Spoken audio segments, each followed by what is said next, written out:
সেই সময় কি ওই মানুষগুলো এসে আপনাকে এক ফোঁটা রক্ত দিতে রাজি হবে? এখন সময়টা শীতকাল, আর এই শীতকালের সময় প্রচুর বিয়ে বাড়িতে আপনি হয়তো অ্যাটেন্ড করছেন, বা আপনার কোনো বাড়ির নিজের কোনো মেয়ে বা নিজের ছেলের বিয়ে দিচ্ছেন। একবার একটু জাস্ট ভেবে নেবেন, যাকে বা যে কোনো মানুষকে আপনি নিমন্ত্রণ করছেন তিনি কখনো আপনার কাজে কি এসেছিল বা আসবে?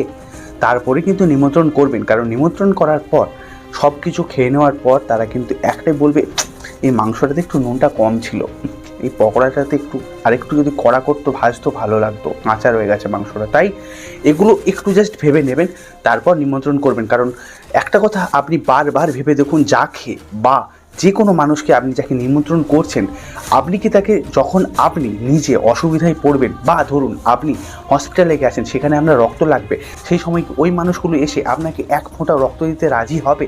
আপনি যদি হাজারবার রিকোয়েস্ট করেন তারপরেও কি তিনি রক্ত দিতে রাজি হবেন?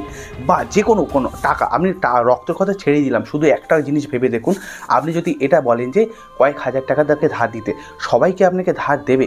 বা যে ধার দিচ্ছে সে কি মন থেকে ধার দিচ্ছে, নাকি তার মধ্যে এখনও সন্দেহ রয়ে যাচ্ছে?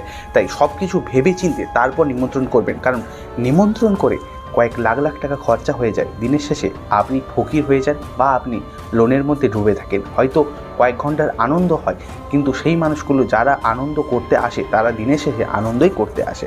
তারা আপনার কোনো কাজে লাগে কিনা একবার ভেবে দেখবেন, তারপর না হয় নিমন্ত্রণ করবেন।